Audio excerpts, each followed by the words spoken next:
This is really fascinating introduction from, it's called From Spawn to Scale. And we're talking about navigating the funding rounds in the gaming industry. So for any developer at any stage of funding the business, it's a must-see presentation. So we have Rick Verma and Samantha Reardon from Tipalti. So please give them a welcome. All right, hello everyone. Thank you for the intro, Jackie. So my name is Rick. I am one of the leaders at Tipalti in EMEA. I run a digital economies business, which is divided into 3 different economies: the creator economy, the ad tech economy, and the internet economy. The focus of this presentation very specifically is around navigating different funding rounds, what the expectations are from different investors, whether that be private equity, venture capital, or institutional, and what you as founders and CEOs should be expecting at each stage of those growth as well. Thanks. And I'm Sam. I'm part of the new business team over at Tipalti. So every day I get to speak to companies like yourselves and really to help navigate how you're going to make those payouts to everybody globally. So I'll be co-presenting and going through some of the customer stories that we have as well. Cool. So the agenda is a little bit about Tipalti, just so you know what the context is, who we are. Then we'll get into a few market trends that we're seeing. Then we'll get into what to expect at each funding round, and then we'll get into sharing some of those case studies. So a little bit about us. Thank you. So a bit about Tipalti. Really what we do is support a lot of companies similar to yourselves. So that might be Crazy Games, Roblox, EA, My Games, and really to help support the payments function, whether that's ensuring that your developers are being paid in countries that you're struggling to make payments to, if that might be automating your invoices, and just being that infrastructure to make sure that you're able to scale and grow without focusing on the kind of boring admin stuff, and you want to focus on the fun gaming stuff. If you think about the concept of Salesforce, for example, and what they did for sales processes with broad tech stack, that's pretty much where Tipalti sits. So if it's procurement, AP, payments, expenses, cards, that entire ecosystem around the payables process, that's where we sit. So let's look, I don't want to do doom and gloom, because I've seen this before. But look, the overall decline in funding in the industry is pretty evident, right? So if you look at the stats around here, in 2022, the gaming sector in esports received nearly 11 billion in funding. That turned to just under 3 billion in 2023. The good news is, if you're early stage, there's a bit of resiliency in the market. So despite that overall decline, we are seeing more funding in those early stage C, A, B companies, which is very, very good news. And there's also been a shift in investment focus as well. So it's not based so much around content, it's now more the broader platform play within the gaming industry as well, and different technologies that feed into it. So, what should you expect? At seed, the average range is from 1 million to 5.5 million. Pixin's a good example of this, raising 5.5 in 2023. A, 10 million to 45 million. This is all USD, by the way. KID secured 45 in 2024. Series B, 25 million to 100 million US dollars. Second in the studios to raise 100 million in 2024. Series C, 50 million to 100 million, and we saw Volley obtain 55 million in July 24. And Series D, where it gets really, really big and the expectation starts to really, really get high in terms of what expected. Build a Rocket Boy raised 110 million in Jan 2024. The really big round, like a major E round, the last one we saw was 2020, and that was $340 million with Scope B. So what's the expectation when you start going through those different funding rounds from those seed stages all the way to the later stages? Well, the first expectation is as you get those investment, you need to start moving fast, right? You need to be able to navigate that growth, and you need to build an infrastructure that lasts through not just this round, but further rounds as well. So you've got to move fast without breaking the operational capacity of your business, your teams, your people. You've got to be able to understand what's coming next. So if you're at A, you should be getting infrastructure-wise and growth-wise, you should be getting ready for B, and so on and so forth. So scaling, whilst being operationally efficient, is pretty key to investor confidence overall in your businesses. All right, a bit more deep diving now, so stay with me. It's not crazy deep, but it'll give you a feel of what to expect at these stages. So at seed, founding team's everything, right? The investors are investing in you, the people, at that point, for the most part, because you're still trying to figure out what the product market fit is for your product, for your game. At this point, you're looking at getting your first customers and monetization. There's some worry around making payroll. Often, I was at a dinner last night where this was being discussed quite widely. Controlling spend's a big thing because, again, very bootstrapped scenarios usually. And your fundraising. So moving from that seed to A stage, you've got a bit of money behind you now, right? So you're starting to see that, to that 10 to 45 million round coming in. Investor reporting becomes important at this stage, right? So somebody's giving you money, you've got to be able to figure out how to report on how that's being deployed. At this point, you're also starting to hire beyond that core team, your founding team. So customers are also expecting revenue and financial operations to be scaled, and you're proving your product market fit at this stage, typically. And this is also where we see go-to-market engines being built. And guess what? You're fundraising. It's not going to stop. Moving to Series B, this is where we see more private equity and bankers coming in. Investor expectations are starting to really pile on at this stage. Top-line growth starts to matter. There's a little bit of a pivot in the industry where bottom line and path to profitability is obviously in the last couple of years becoming more important, but top line growth is sort of the key here. At this point, you want to be able to deploy scalable go-to-market engines. So how do you really scale the product out, games out? And you also start seeing global footprint, different offices being opened up. And this is usually where we see more new senior hires coming in. So you'll start getting finance directors, HR directors, and so on and so forth. Coming into play. And guess what? You're fundraising for the next stage. All right, now we're getting heated. All right, so Series C. This is usually where institutional investors are quite widely involved. The expectations are massive at this point. Global expansion is non-negotiable pretty much. Teams tend to scale under pressure at this point. So it has to move faster than it has historically, pretty much based on the amount you've raised in the Series C being quite significant.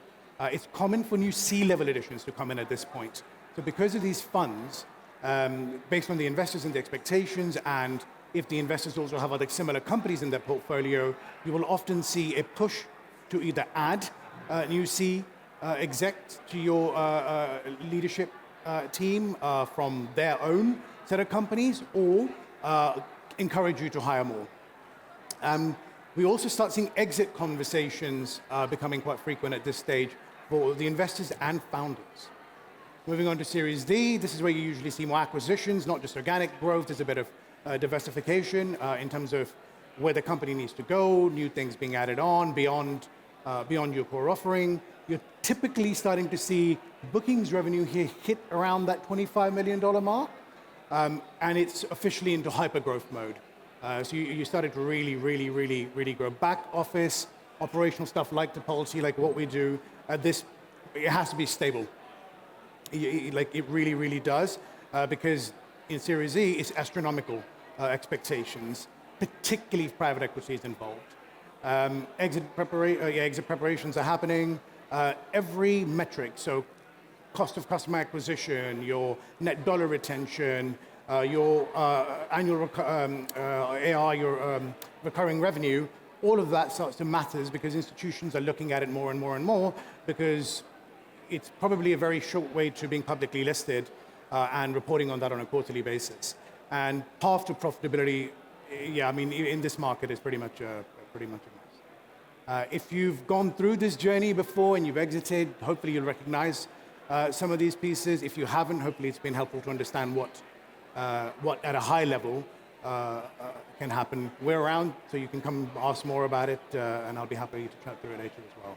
I'm going to hand over to Sam now, and we're going to talk through a few case studies of companies that our business, Tipalti, has helped take through that journey. Perfect. Thanks, Rick. So one of two companies that I wanted to talk through. The first one is Legends of Learning. So they are a learning company that's all about making learning fun. It's all about trying to make it accessible and effective. They've got over 2,000 games and 500 plus game studios. So you can imagine that they had a lot of admin in the back end, and they really needed something to help them scale as they were continuing to grow. So the reason why we chose this one is because last year they raised $8 million, and so the expectations were growing, and they were really struggling with making those payments, and they were doing those quarterly. So the way that they were doing them at the time, it was using Google Sheets. This might be a very familiar process to some of you, copying and pasting, going into lots of different banks, and you can imagine that payments were being failed. They were having to spend a lot of time making all of those payments, sometimes a full day, sometimes more than that, and receiving a lot of emails and communications from people like their developers that were not getting paid on time. And obviously, everybody gets a bit touchy about getting paid, and they want to be paid on time. So really, the team needed something in the background to automate the process without having to continue to add headcount to their finance team. So I kind of walked through the challenge already, but the key issues were the inefficiency and the error-prone process. So what they needed was a solution to come in and automate the payments process, give their payees an onboarding area which was secure, it was compliance-friendly, and we could also automate the full payment workflow as well, and reduce the time that was being spent on all of the manual work, integrating with their accounting system as well. So they decided to go with us, with Tipalti, and so from using a system like Tipalti, they could reduce the payment processing time from 1 day to 30 minutes. Then they could also decrease the payment failures and also reduce the need to hire more people within their team to actually carry out all of those processes too. Then the second company that we've chosen to talk through is Challenger Mode. You might be familiar with them. So they are a Swedish esports platform, and they really host matchmaking. They started off with League of Legends and really having those challenges and tournaments, and they needed a platform to be able to pay out to their competition winners. Last year, they raised £2 million in funding, and again, they needed that infrastructure because they were scaling and they were growing, and they needed to be able to do more and more, but with the same amount of team. So their team was getting overwhelmed and had a limited bandwidth to focus on the payment side of things. So where did they go? They decided to look for a solution that was able to automate that global payouts, paying out to tournament winners all over the world. They didn't want to not be able to have someone playing the game, playing the competition, and not being able to get paid, eliminating compliance headaches, and also gaining greater visibility over their whole finance function, so they can have that freedom to scale and also to innovate. And so really having that foundation of automation enabled them to then look forward how they're going to innovate. So this is where they've now brought out new features. They've looked at in-game cash payouts, creating a seamless ecosystem where their players can compete, engage, and be rewarded without having to leave the platform. And this is also going to help with their player loyalty, strengthening their partnerships with the developers that they're working with, and just really pushing that innovation without being drowned out in admin and manual tasks. Cool. So what's kind of the theme here? It's pretty much that you need to be able to build for growth in line with investor expectations before you're getting to that next round of funding. You want to try and stabilize the core operational processes at each round.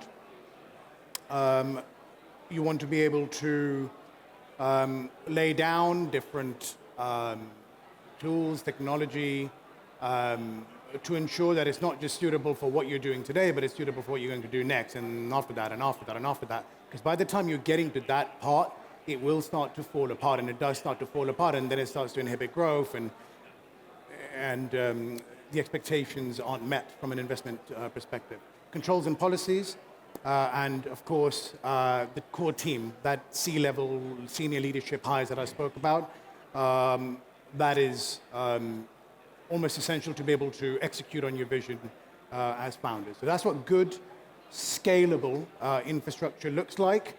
Now, we are here, just here behind this curtain.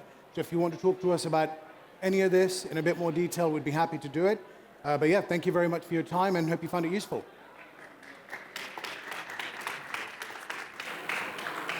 So we've got a couple of minutes. Has anybody got any questions from the audience? I have a quick question. All right. So when I first met Tipalti, it was actually with Challenger Mode. Oh, really? And I always thought that Tipalti was there for a bigger organization. But Challenger Mode wasn't. This was an organization of 5 or 6 personnel. So Yeah. how did that sort of come about? So it's a misconception that technology and tools like ours tend to be for bigger organizations. Yes, we have EA, Roblox, Twitch, and all the big players in the market. None of them, well, some of them obviously required when they were larger, but we've been working with startups with a few headcount pretty much all of our time as a business. I'll give you an example from 14 years ago. I won't mention that it is a streaming customer. They got acquired by a large business for a few $1 billion recently. When they started with us, it was an 8-person company. So yeah, it's just a misconception. The barrier to entry for technology like this to allow for scalable operations is pretty low. And I've also seen people, because we're from a technical and an engineering background in the games industry, we always think, let's just build it ourselves. You know, I've only got a few people to pay, I've only got a few things to do, and then you start growing and everything else.